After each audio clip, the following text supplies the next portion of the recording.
que les leaders les plus admirés et les plus héroïques en Afrique aujourd'hui sont musulmans. Est-ce que ça vous dérange de savoir que M. Ibrahim Traoré est musulman? Ou ça n'a absolument rien à voir avec le sujet? Suivant. Au Burkina Faso, au Niger, au Sénégal, même Naledi Pandor, en Afrique du Sud, est musulmane. Naledi Pandor est musulmane. Intéressante. Évidemment, comment est-elle devenue musulmane? Évidemment, son mari est musulman. Naledi Pandor est une femme qui s'est mariée pour de vrai. Malgré ses aptitudes mentales, malgré son doctorat, malgré sa position sociale, s'est établie comme une femme africaine. Il faut savoir que généralement, les femmes sud-africaines sont des femmes très africaines, c'est-à-dire, je prendrai le nom de mon mari, voilà pourquoi elle s'appelle Pandore, et je m'adapterai à ce qu'est mon mari. Bon, pour une femme aussi instruite comme celle-là, est-elle devenue musulmane par contrainte, d'après vous? Ou vous pensez qu'elle aurait fait le choix le plus simple de le faire?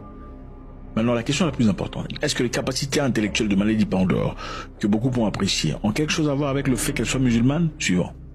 Portant Israël devant la CIJ, juste parce qu'Ibrahim Traoré ne porte pas sa religion ostensiblement, et juste parce qu'il ne fait pas de signalement de taqwa, vous savez, tout le temps, comme certains soi-disant islamistes, vous pensez que nous ne pouvons pas le revendiquer comme faisant partie de notre Ummah.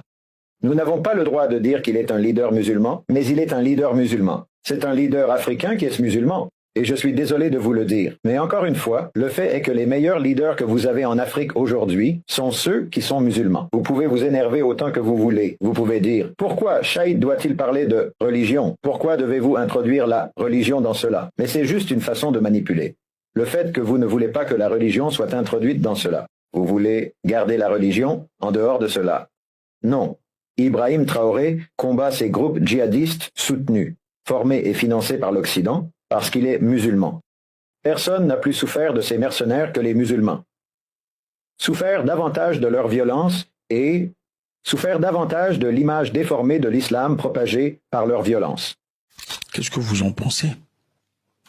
Maintenant, quand Ibrahim Traoré se lève contre ces psychopathes soutenus par les Français et les Ukrainiens, il défend les véritables valeurs islamiques, que cela vous plaise ou non. Du point de vue de la nation du milieu, de mon point de vue, à travers le prisme par lequel nous analysons la lutte pour la justice, la souveraineté et la dignité, l'émergence d'Ibrahim Traoré est tout simplement historique. Je veux dire, alhamdulillah, nous avons aujourd'hui de nombreux grands leaders musulmans dans le monde, malgré ce que tout le monde dit. Nous avons de grands leaders, beaucoup, mais à mon avis, Ibrahim Traoré est le plus important.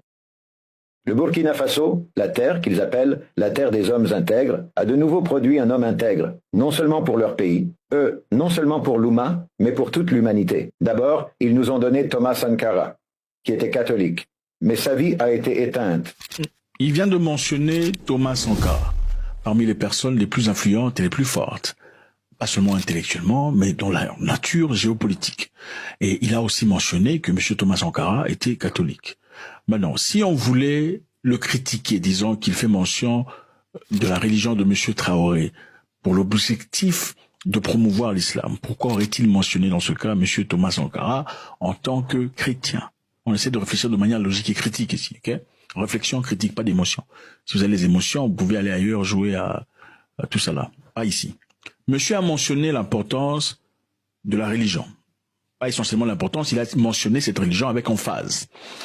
Ce qui concerne M. Traoré, disant que ça a joué un rôle important, pour lui en tout cas, dans le fait que M. Traoré soit quelqu'un d'aussi influent et de positif.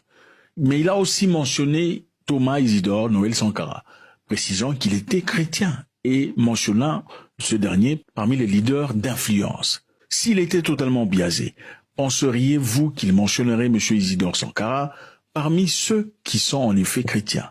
Continuons. Avant qu'il ne puisse jamais atteindre pleinement.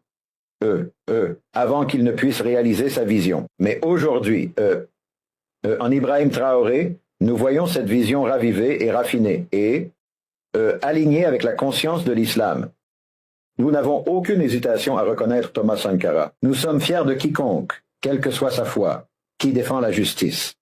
Vous savez, il y avait de nombreux leaders, des leaders héroïques dans le Sud global, particulièrement en Amérique latine, qui ont été inspirés par la soi-disant théologie de la libération au sein de l'Église catholique. Même si leur propre Église les détestait pour cela, nous les saluons. Vous savez, même ceux sans foi, qui luttent sincèrement pour les droits de leur peuple, nous les saluons. Cela fait partie de notre foi, cela fait partie de notre religion, d'apprécier ceux qui défendent sincèrement la justice, même si nous savons que leur vision ne sera jamais complète sans l'islam. Donc, si vous voulez être fier d'Ibrahim Traoré, juste à cause de la couleur de sa peau, allez-y. Si vous voulez être fier de lui à cause de son pays ou de son continent d'origine, allez-y. Mais nous sommes fiers de lui à cause de sa croyance. Il est notre frère dans la foi. Nous sommes fiers de lui à cause de sa foi. Et quiconque veut nier cela ou nous le nier, eh bien, vous êtes juste mesquin et insensé. Qu'est-ce que vous en pensez? Est-ce que ça vous pose problème de savoir que M. Traoré est musulman? Ou c'est